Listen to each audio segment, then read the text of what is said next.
नमस्कार मंडळी, तुम्हा सर्वांचं नवीन एका व्हिडिओमध्ये खूप खूप स्वागत आहे. आता तुम्ही म्हणाल संत्री किसून ही कुठली रेसिपी, पण ही रेसिपी जर बघितल्यानंतर 101% करणार, पौष्टिक आहे. शिवाय घरात जे काही सर्व साहित्य आहे ना ते वापरूनच करणार आहोत. आता ही नेमकी काय असेल पाहण्यासाठी व्हिडिओ मात्र कुठे स्किप न करता शेवटपर्यंत बघा. चला वेळ न करता आजच्या व्हिडिओला सुरुवात करू. बघा बाजारामध्ये भरपूर अशा संत्री यायला लागल्यात आणि अगदी स्वस्त तरी आहेत. मग ही रेसिपी तर आवर्जून झाली पाहिजे. अगदी छान ताजी बघा इथं मी संत्री घेतलीत. अगदी संत्र्यामध्ये पण प्रकार असतात, छोटी संत्रीसुद्धा असतात, अगदी हिरवीवाली थोडीशी संत्री असतात. तुम्हाला कुठली मिळतील त्या प्रकारची संत्री घेतलात तरीसुद्धा चालेल. आता इथं मी एकूण 4 संत्री घेतलीत ना, पण इतकी वापरणार नाही. त्याच्यातली आपल्याला फक्त 2च लागणार आहे. संत्री बघा अगोदर जे मी वापरत आहे ना हातातलं, ते स्वच्छ धुवून पुसून घेतलं आहे आणि मग बारीक खिसणीने ना असं आपल्याला खिसून घ्यायचं आहे. ह्याचं कारणसुद्धा तुम्हाला मी पुढे सांगते बरं का. जरी ही रेसिपी ट्राय नाही केली, पण हे मात्र आवर्जून करून बघा. संत्र ना थोडंसं असं खिसणीवरती खिसून ना सुगंध घ्या. इतका छान सुगंध येतो ना, खरंच खूप मस्त असा सुगंध येतो. आता मस्त सुगंध यायला लागला आहे. थोडंसंच इथं बघा मी संत्र खिसून घेतलं. अगदी आपल्याला अर्धा चमच इतकंच हे संत्र खिसलेलं हवं आहे. ह्याचं खूप महत्त्वाचं काम आहे बरं का. अगदी हलक्या हाताने खिसून घ्यायचं आहे बरं का. आतमधला पांढरा भाग असतो तो बिलकुलसुद्धा खिसायचा नाही. वरचं फक्त आपल्याला इतकंच खिसून घ्यायचं आहे बरं का. याला ऑरेंजिस असं म्हणतात. आपण हे बाजूला ठेवूयात. आता आपल्याला काय करायचे आहेत, ही संत्री जी आहे ती सोलून घ्यायची आहेत. ह्याचे जे साल आहेत ते आपण काढून घेणार आहोत आणि ह्या संत्र्याच्या वरच्या ज्या पांढऱ्या रेषा असतात ना त्यासुद्धा आपल्याला काढून घ्यायच्या आहेत. आता इथं का नाही आपण संत्र्याचा ज्यूस करून घेणार आहोत. तुम्हाला बघा आपण आत्तापर्यंत कुठली रेसिपी करत आहोत हे नव्हतं सांगितलं, तर इथं सांगतेच म्हणजे कसं तुम्हालासुद्धा जास्त टेन्शन येणार नाही. तर आज आपण इथं करत आहोत ऑरेंज केक, तोही पौष्टिक गव्हाच्या पिठाचा करत आहोत. बघा 2च संत्री आपण इथं वापरत आहोत. दोन्ही संत्र्यांच्या वरची सालं काढून घेतलीत. संत्र्याच्या पाठीमागचे जे पांढरे असतात रेषा बघा त्या इथं मी काढत आहे, कारण त्यांनी चव ही कडसर येते म्हणून. आता छान प्रकारे संत्री अशी सोडून घ्यायचे आहेत. तुम्ही म्हणाल संत्र्याच्या आतमधल्या बिया काढल्या नाहीत, तर इथं संत्री फोडून बी वगैरे काढण्याची गरज नाही.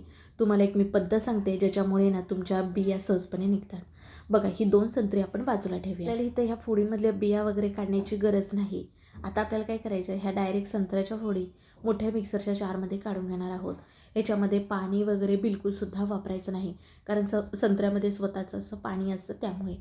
आणि मिक्सर बघा बंद चालू करत असा फिरवायचा आहे. एकदम बारीक ह्याची पेस्ट करायची नाही. बघा मिक्सरला छान फिरवून घेतलं आहे. तुम्हाला बी दिसत असतील बघा.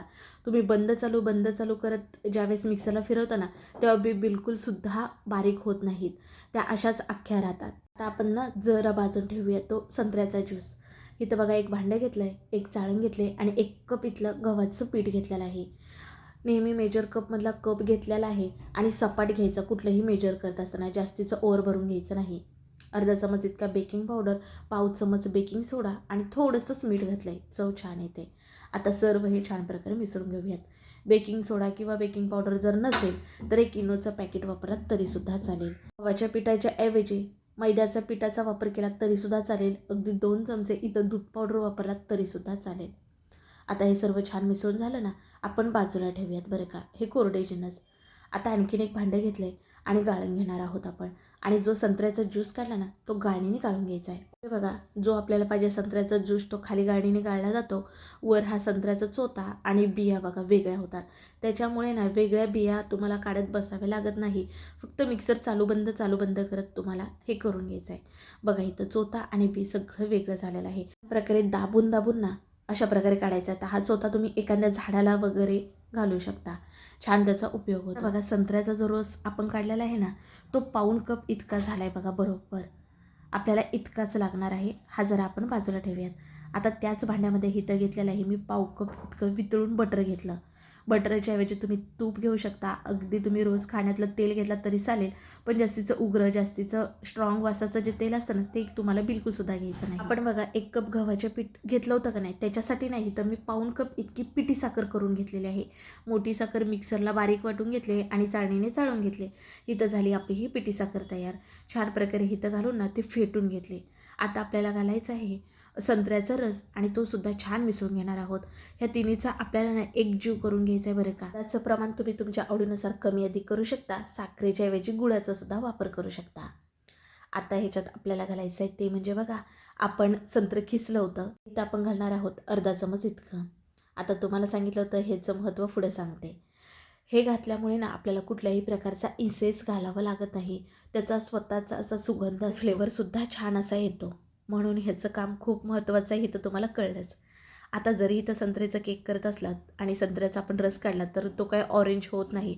त्याच्यामुळे ना अगोदरच मी 10 ते 12 इतके केशरच्या काड्या पाण्यामध्ये भिजत घातल्या होत्या. त्या इथं घालून घेतल्या. अगदी तुम्ही थोडासा ऑरेंज रंग वापरू शकता. आता हे तयार बॅटर जरा बाजूला ठेवूयात. आपण इथं केक करत आहोत. मग केक हा ना आपण कढईमध्ये बेक करणार आहोत. अगदी तुम्ही पातेलं घेतलात तरीसुद्धा चालेल. कढईमध्ये अशा प्रकारे स्टँड ठेवून असं मी स्टीलचं पातेलं ठेवून वर असं झाकण ठेवणार आहे आणि अशा प्रकारे आपण हा केक बेक करून घेणार आहोत. त्याच्यासाठी बघा ह्या कढईमध्ये स्टँड ठेवून असं झाकण ठेवून ही कढई ना अगोदरच 10 मिनटं मी गरम व्हायला ठेवत आहे गॅसवरती. गॅस हा आपल्याला बारीकच ठेवायचा आहे. पण त्याच्यामधलं पातेलं हे काढलेलं आहे बघा. इथं मी स्टीलचं असं खालून सपाट असलेलं पातेलं घेतलं आहे. अगदी तुम्ही स्टीलचा एखादा डबा घेऊ शकता, पण खालून सपाट पाहिजे किंवा जर्मनचं पातेलं घेतलात तरीसुद्धा चालेल.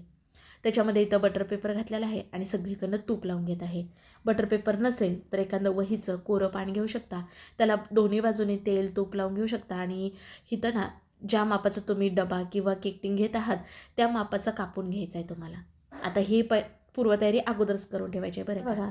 जे ओलं आपलं बॅटर जे होतं छान सर्वांचा एकजीव करून घेतला होता. त्याच्यामध्ये हे कोरडे कोरडे जिन्नस घालायचे आहेत. ह्याच्यामध्ये गव्हाचं पीठ, बेकिंग सोडा, बेकिंग पावडर आणि मीठ आहे बघा. एकदम घालायचं नाही, थोडं थोडं घालायचं. आता का नाही आपण हे मिश्रण केलं की जरासुद्धा वेळ वाया न घालवता लगेच केक बेक करायला घ्यायचा आहे. कारण जोपर्यंत का नाही बेकिंग सोडा, बेकिंग पावडर ॲक्टिव्ह आहे तोपर्यंतच केक बेक करायला घ्यायचा. म्हणजे कसं तो त्याचं काम चोखपणे बजावतो, केक आपला छान फुललेला होतो. जर तुम्ही असं बॅटर करून ठेवलात आणि मग तुम्हाला ज्याच्यामध्ये बेक करायचं आहे त्याला तेल तूप लावत बसला किंवा मग भांडं जर गरम करायला ठेवलं, वेळ खूप गेल्यामुळे का नाही केक तुमचा बसला जातो, फुलत नाही. असं बऱ्याच जणांचं होतं बरं का. त्यामुळे ही खूप महत्त्वाची गोष्ट आहे. ज्यावेळेस सुके जिन्नस आपण ओल्यामध्ये येतात तेव्हा लगेच आपल्याला हे छान प्रकारे फेटून घ्यायचं आहे. बघा सर्व छान प्रकारे फेटून घेतलेलं आहे. अगदी बरोबर बॅटर झालेलं आहे. गव्हाचं पीठ असल्यामुळे इतपतच घट्ट असावं. मी थोडेसे इथं काजू बदामाचे काप घालून मिसळून घेतलेत बरं का. आता का नाही आपल्याला जरासुद्धा वेळ वाया घालवायचा नाही. लगेच केक हा आपण बेक करून घेणार आहोत. तर बघा पातेल्यामध्ये अगोदरच आपण बटर पेपर घालून तुपाने ग्रीस करून घेतला होता. तयार बॅटर आपण घालून घेणार आहोत. जर तुमच्याकडे स्पॅच्युला असेल ना तर तुमचं जरासुद्धा हे जे बॅटर आहे किंवा हे मिश्रण आहे वाया जात नाही. सगळं छान असं एकसारखं निघलं जातं. चमच्याने बघा जर असं एकसारखं करून घ्यायचं म्हणजे मध्येच केक फुलला जात नाही. वरून थोडेसे इथं मी काजू बदामाचे काप घालते. तुम्ही ह्याच्याऐवजी तुटी फुटी किंवा चेरी असेल ती कापून घातलात. दिसायला खरंच खूप छान हा केक दिसतो. तुम्ही तुमच्या आवडीनुसार डेकोरेशन करू शकता. इथं तर मी फक्त काजू बदामाचे काप घातले आहेत. थोडंसं हे पातेलं असं टॅप करून घेऊयात म्हणजे छान एकसारखा केक होतो. आता चला आपण गॅसकडे वळूयात. तर गॅसवरती बघा ही कढई का नाही अगोदरच गरम करायला ठेवली होती. हे जे स्टँड आहे ते मला खूप उंच वाटतं म्हणून मी असं पलटी करून घेतलं आणि मध्यभागी ना असं पातेलं ठेवलं. खाली मीठ किंवा पाणी बिलकुलसुद्धा ठेवायचं नाही. आता वरती घट्ट असं झाकण ठेवायचं म्हणजे कुठून हवा जाता कामा नाही. गॅस जरासुद्धा वाढवायचा नाही, बारीकच ठेवायचा आहे. मी ना इथं 25 मिनिटानंतर पाहिलं होतं तर मध्यभागी थोडासा ओलसर केक होता. मग आता ना मी 35 मिनिटानंतर पाहत आहे आणि मध्यभागी सुरी घातली बघा. सुरी छान प्रकारे क्लीन आलेली आहे आणि कडानंसुद्धा छान लालसर झाल्यात म्हणजे केक आपला बेक झाला आहे समजायचं. केक बघा अगोदरपेक्षा छान वर फुलून आला आहे. तुम्हाला इथं समजत असेल अगोदर किती खाली होता आणि आता बघू शकता. अगदी सुरीचं सुरुवातीचं टोक जे आहे ना ते एकदम क्लीन येतं म्हणजे खालूनपासून वरपर्यंत केक आपला बेक झाला आहे समजायचं.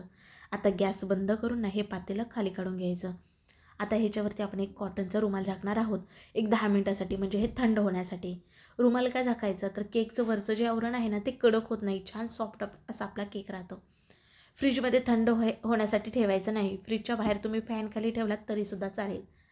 आता बघा केक छान प्रकारे थंड झाला आहे. आपल्याला ह्याच्या कडा सुरीने सकट सोडवावे लागत नाहीत. छान प्रकारे आता इथं ना मी चॉपिंग बोर्डवरतीच हे पातेलं जे आहे ते पलटी करून घेतलं आहे. बघा पातेल्यामधनं सहजपणे हा केक बाहेर निघालेला आहे ना. तुम्हाला केक टिनची सुद्धा गरज नाही. हे पातेलं आपल्या घरामध्ये तर असतंच असतं दूध तापवण्याचं. त्याच्यामध्ये तुम्ही हा केक करू शकता. केक बघूनच तुम्हाला समजत असेल, रंग बघू शकता किती सुरेख आलेला आहे आणि तितकाच मऊ लुसलुशीत जाळीदार झाला आहे. तुम्हाला इथं कापल्यानंतर तर समजेलच, मी काही वेगळी सांगायची गरज नाही. हा केक करण्यासाठी बघा जितकं काही साहित्य वापरलं आपण तितकं घरात असणारच वापरलं. अगदी तुम्ही आयत्या वेळेसुद्धा हा केक बनवू शकता. वाव, बघू शकता आतून जाळी आणि किती स्पंजी झाला आहे आणि खायला देखील इतका छान जबरदस्त लागतो, मी तुम्हाला शब्दात सांगू शकत नाही. आणि इथं मोडूसुद्धा दाखवला. आतून जाळी बघा आणि आपण कुठलाही रंग वापरला नाही. आपण इथं केशर वापरला, त्याच्यामुळे ना रंगसुद्धा छान आलेला आहे बघा. याच्या अगोदर बघा मी तुम्हाला वेगवेगळे केकचे व्हिडिओ अपलोड केलेले आहेत, जसं की गुळाचा केक, चॉकलेट केक, त्याचबरोबर केळी वापरून आपण केळीचा केक केलेला आहे, गाजरचा केक केलेला आहे. यांचे व्हिडिओ आपल्या चॅनलवरती अपलोड आहेतच, पाहायला विसरू नका. मुलांना केक म्हटलं की कसं फार जिव्हाळ्याचा विषय, पण बाहेरचे केक अनहेल्दी देण्यापेक्षा तुम्ही घरच्या घरी असा केक बनवून देऊ शकता. अगदी हा केक बनवण्यासाठी 50 रुपयेसुद्धा खर्च लागत नाही. बिघडण्यासारखं काहीच नाही. एकदा तुम्ही नक्की हा केक बनवून ना मला कमेंटमध्ये सांगायला विसरू नका तुमचा केक कसा झाला. मोडून दाखवल्यावर अंदाज येतच असेल हा किती जाळीदार झालेला आहे, तितकाच टेस्टी. व्हिडिओ जरा सुद्धा आवडला तर पटकन एक लाईक ठोका, व्हिडिओ शेअर करा म्हणजे ते सुद्धा करून पाहतील. आणि हो, चॅनलला सबस्क्राईब करायला विसरू नका. चला पुन्हा भेटू नवीन रेसिपीमध्ये.